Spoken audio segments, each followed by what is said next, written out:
Okay so hello and welcome back everyone to this now the beautiful wonderful सा video. आज के video में हम लोग देखेंगे section 48 of the companies act 2013। ये जो सेक्शन है, ये सेक्शन बहुत इंपॉर्टेंट सेक्शन है आपके एग्जामिनेशन पॉइंट ऑफ व्यू के लिए। ये सरप्राइज क्वेश्चन के तरीके से पूछा जाता है एग्जामिनेशन में। आपको लगता होगा कि ये सेक्शन नहीं आएगा, लेकिन आ जाता है। बहुत सारे बच्चों को डाउट होगा कि यहाँ पे इस सेक्शन का मतलब क्या होता है। Section 48 of the companies act 2013, पता है ये सेक्शन क्या कहता है? ये सेक्शन कहता है alteration of share holders right. क्या कहता है बताओ? ये सेक्शन कहता है ऑल्टरेशन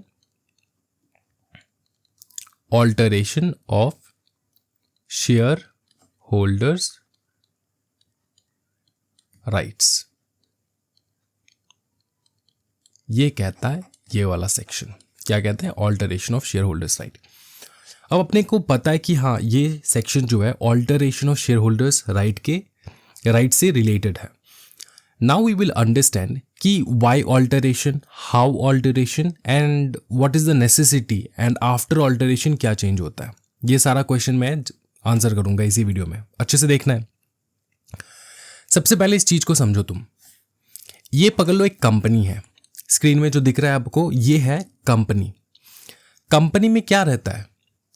कंपनी में कौन रहते हैं? कंपनी में रहते हैं शेयर होल्डर्स। बहुत बड़े बड़े शेयर होल्डर्स रहते हैं। कहाँ पे बताओ? कंपनी में। सिर्फ बड़े शेयर होल्डर्स रहते हैं? नहीं सर, छोटे शेयर होल्डर्स भी रहते हैं, मीडियम वाले शेयर होल्डर्स भी रहते हैं और बड़े शेयर होल्डर्स भी रहते हैं। सिर्फ यही नहीं, शेयर होल्डर्स में भी हम लोग डिवाइड कर सकते हैं as equity share holder, preference share holder. इन दोनों डिवीजन में हम लोग डिवाइड कर सकते हैं कि कुछ शेयर होल्डर्स होते हैं इक्विटी वाले जो ज़्यादा रिस्क लेते हैं एंड ज़्यादा रिटर्न कमाते हैं। कुछ शेयर होल्डर्स होते हैं प्रेफरेंस वाले जो मिनिमम रिस्क लेते हैं, मिनिमम कमाई करते हैं। समझ में आ रहा है? और इस सेक्शन में हम लोग डिबेंचर होल्डर को भी इंक्लूड करेंगे। ये क्यों करना है डिबेंचर होल्डर को इंक्लूड, ये मैं आपको बाद में बताऊंगा। सबसे पहले आप ये समझो कि equity share holder and preference share holder जो है, ये अपने को दो प्रकार के शेयर होल्डर्स देखने को मिलता है किसी भी कंपनी में। अब अगर आप किसी भी कंपनी में शेयर होल्डर हो, चाहे इक्विटी शेयर होल्डर हो या फिर प्रेफरेंस शेयर होल्डर हो, किसी भी कंपनी में आप शेयर होल्डर हो, तो एक बात तो ठीक है कि भैया आपका राइट्स जो है वो कंपनी आपको देने वाला है। कंपनी क्या देगा आपको बताओ?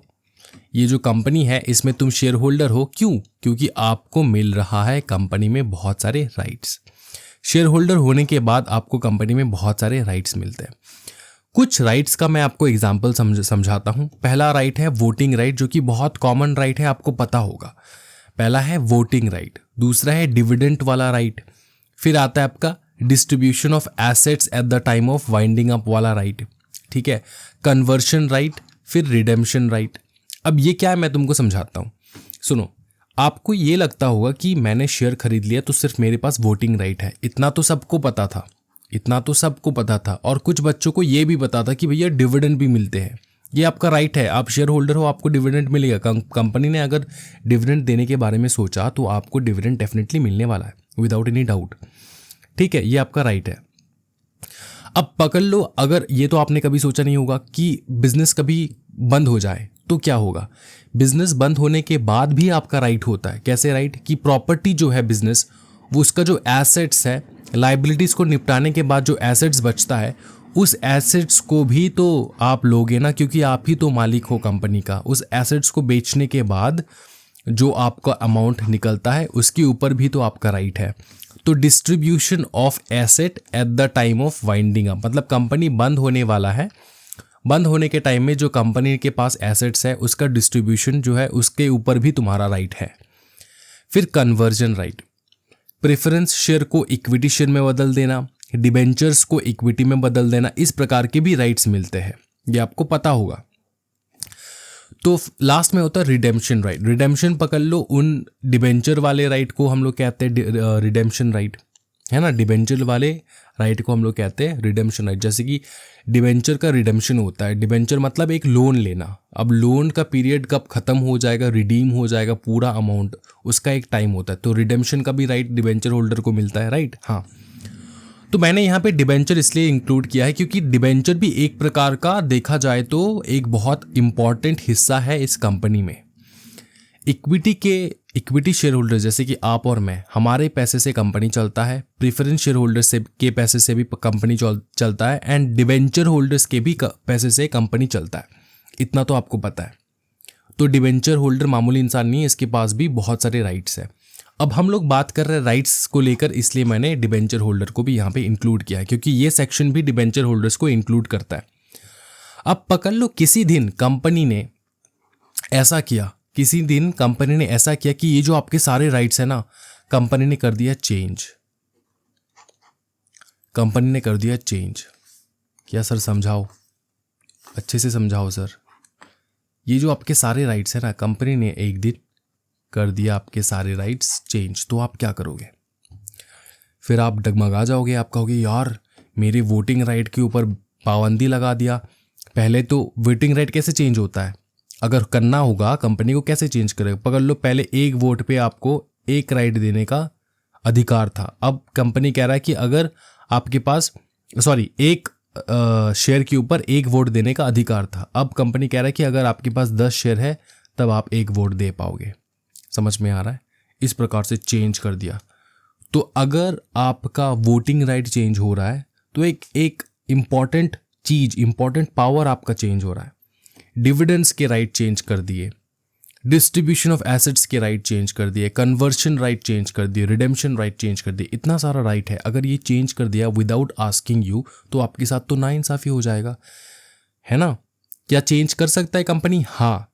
क्या बिना पूछे चेंज कर सकता है? नहीं। तो ये जो बिना पूछे चेंज करना, इसके ऊपर रोक लगाता है अपना सेक्शन 48। इसके ऊपर क्या बताओ? रोक लगाता है अपना सेक्शन 48। यहाँ पे काम आता है अपना सेक्शन 48। सेक्शन 48 क्या कहता है? कहता है कि तुमको ऑल्टरेशन करना है, तुम करो, कोई टेंशन वाली बात नहीं है। सेक्शन 48 अपने कंपनी को कहेगा कि तुमको ऑल्टरेशन करना है, आपके राइट्स को चेंज करना है, आपके शेयर होल्डर्स, डिबेंचर होल्डर्स के राइट को चेंज करना है, तुम करो, कोई टेंशन वाली बात नहीं है। लेकिन एक प्रोसेस है, एक प्रोसीजर है, उसको फॉलो करना है। ठीक है, समझ में आ रहा है? अब तक आपको ये पता चल चुका है कि ये एक particular class of share holder है, ये एक particular class of share holder है, इसका एक अलग क्लास है ना? इनके अलग अलग क्लास है क्योंकि ये अलग अलग शेयर होल्डर्स है। अब हम लोग पढ़ेंगे यहां से, ठीक है? अच्छा, देखना इसको अच्छे से। Changing the rights will result in changing in the shareholders right। Obviously ये सारे राइट अगर चेंज करोगे तो आपके जो शेयर होल्डर्स है उनके राइट्स चेंज हो रहे हैं, राइट? तो इससे क्या होता है, वहां पे एंट्री होता है अपना सेक्शन 48 का। सेक्शन 48 कहता है ऑफ द कंपनीज एक्ट 2013, कहता है कि इट लिस्ट्स द कंडीशन, वो कंडीशन बताएगा और प्रोसेस बताएगा जिसके अंदर आप कंपनी में उनके जो राइट्स है, आपके शेयर होल्डर्स है, उसके राइट को आप ऑल्टर कर सकते हो। Alter the rights attach to a class of shares.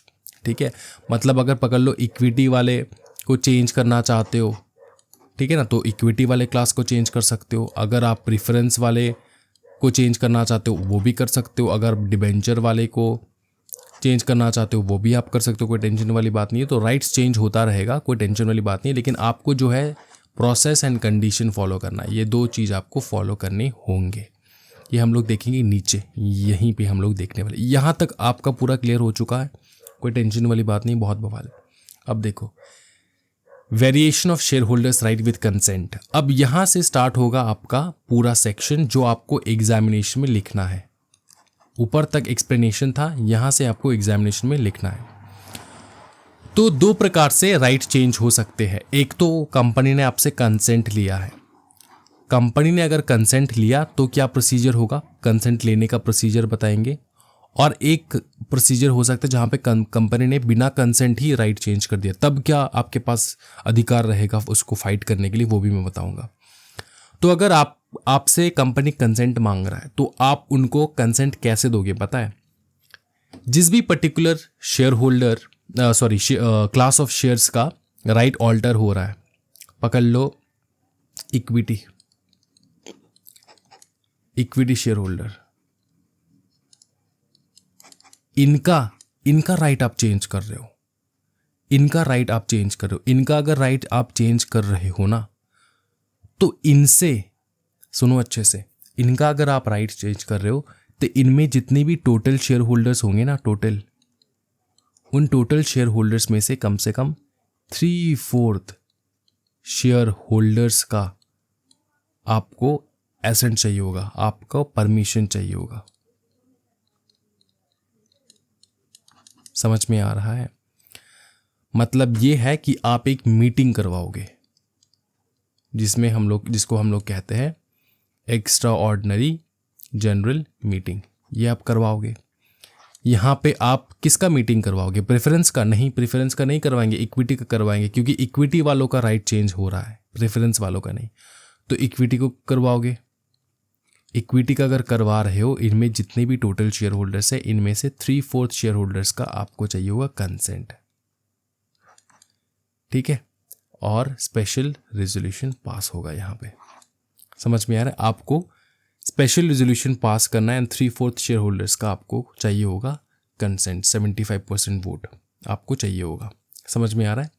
हाँ जी, देखो क्या बताया यहाँ पे, pass special resolution having the consent of 3/4 of the share holders the issued share of that class. मतलब इक्विटी शेयर होल्डर्स के जो जितने भी शेयर होल्डर्स हैं, जितने भी शेयर्स आपने इशू किया है, और उन शेयर्स के जो मालिक है, उनके 3/4 लोगों का वोट जो है वो आपको चाहिए होगा, कंसेंट चाहिए होगा। अगर 3/4 लोगों ने बता दिया कि हाँ ठीक है, राजी है, हम चेंज कर लो, अपना ऑल्टर कर लो, तो ठीक है, कोई टेंशन वाली बात नहीं है। ठीक है, अच्छा, ये जो है ना, ये तभी पॉसिबल हो पाएगा, आप स्पेशल रेजोल्यूशन तभी पॉसिबल ये हो पाएगा अगर आपके कंपनी के आर्टिकल्स में मेंशन्ड है। तो सबसे पहला चीज जो आपको देखना है कि देखो, आप कंपनी हो, आप सोच रहे हो कि आपको ऑल्टर करना है। क्या ऑल्टर करना है? इक्विटी शेयर होल्डर्स के राइट को ऑल्टर करना है, चेंज करना है।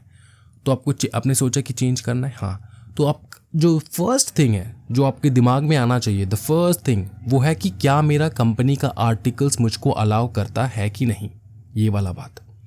ठीक है, तभी जाके आप एसआर पास कर पाओगे। अगर कंपनी के आर्टिकल्स में मेंशन नहीं है तो नहीं हो पाएगा। अगर कंपनी के आर्टिकल्स में है कि हाँ पास करो, तो हो जाएगा, आपका पास हो जाएगा। इसमें भी एक छोटा सा ट्विस्ट है। ट्विस्ट ये है कि देखो, अब वो सारे जो है आपके कंपनी के डायरेक्टर्स बोलेंगे मुझसे कि सर एक चीज़ बताओ कि मैं तो चेंज करना चाहता हूँ, मेरे कंपनी के आर्टिकल्स में मेंशन्ड नहीं है, तो मैं क्या करूँ चेंज करने के लिए, मेरे को ऑल्टर करना है। तो मैं उनसे कहूँगा कंपनी लॉ के प्रोविज़न के जो है के हिसाब से कि अगर आपके कंपनी में ये मेंशन्ड नहीं है कि ऑल्टर आप कर सकते हो, तो ये भी मेंशन नहीं होना चाहिए कि ऑल्टर आप नहीं कर सकते हो। अगर वो एब्सेंट है, अगर ये लाइन एब्सेंट है कि ऑल्टर नहीं हो सकता है, इस प्रकार का अगर मना नहीं किया गया है आपके कंपनी के आर्टिकल में, तो भी आप ऑल्टर कर सकते हो, कोई टेंशन वाली बात नहीं है। मतलब या तो मेंशन्ड हो कि हाँ ऑल्टर करो, अगर वो मेंशन्ड नहीं है तो मेक श्योर कि ये कम से कम ना लिखा हो कि ऑल्टर नहीं हो सकता है। आपके कंपनी के आर्टिकल्स में ऐसा नहीं लिखा हो कि ऑल्टर नहीं हो सकता है। समझ में आ रहा है? कोई टेंशन वाली बात नहीं है। ओके, देखो, दिस इज पॉसिबल, ये स्पेशल रेजोल्यूशन पॉसिबल तभी होगा जब it is authorised by the article और मेमोरेंडम। आपके कंपनी के आर्टिकल्स जो है, article of association, memorandum of association, उसमें ऑथराइज्ड होना चाहिए। If such is not allowed, मतलब आपके आर्टिकल्स में लिखा ही नहीं है in the article, then such prohibition is also not present in the article. ये आपको मेक श्योर करना है कि अलाउड अगर नहीं है तो कोई बात नहीं, लेकिन प्रोहिबिशन भी मेंशन ना हो। अगर प्रोहिबिशन मेंशन्ड है तब तो नहीं हो पाएगा। अगर प्रोहिबिशन मेंशन्ड नहीं है, अगर मना नहीं किया गया है, तो आप चेंज कर सकते हो, कोई टेंशन वाली बात नहीं है। समझ में आ रहा है? समझ में आ रहा है? कोई टेंशन वाली बात नहीं है। बहुत ब्यूटीफुल, बहुत ज़्यादा बवाल। एक चीज़ याद रखना, आपने बुलाया है मीटिंग इक्विटी शेयर होल्डर का, पकड़ लो, लेकिन मीटिंग में जो भी आप डिस्कशन करोगे, जो भी आप सोच रहे हो ऑल्टर करने के लिए, आपने सोचा कि आप इक्विटी शेयर होल्डर्स के राइट को ऑल्टर करोगे। उस ऑल्टरेशन के कारण अगर आपने ऑल्टर करना है इक्विटी शेयर होल्डर्स के राइट। अच्छे से सुनो इस चीज़ को।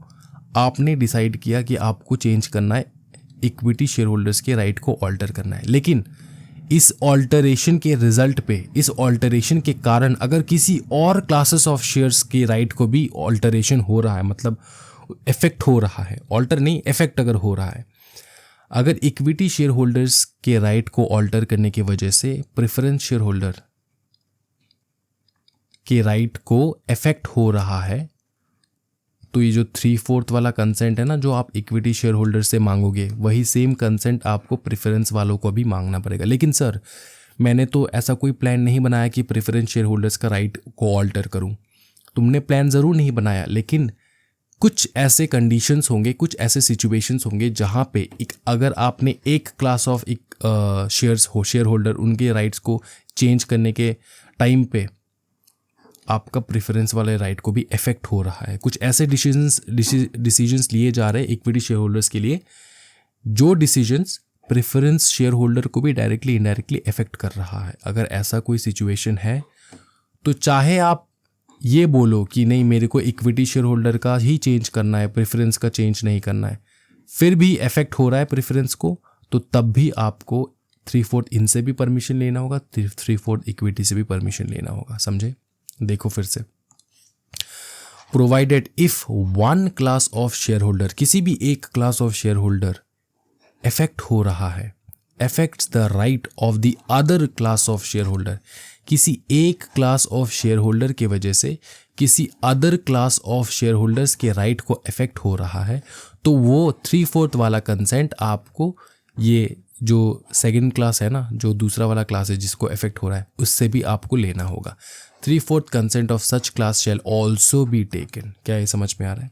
इक्विटी शेयर होल्डर का राइट आपको चेंज करना है, लेकिन उसके राइट को चेंज करने के टाइम पे आपको ऐसा दिख रहा है कि प्रेफरेंस शेयर होल्डर्स के राइट को भी इफेक्ट हो रहा है। तो अगर प्रेफरेंस शेयर होल्डर्स के राइट को इफेक्ट हो रहा है तो आप प्रेफरेंस शेयर होल्डर से भी पूछो, 3/4 वाला कंसेंट लो, 75% एसेंट ले लो, कंसेंट ले लो, तब जाके। समझ में आ रहा है?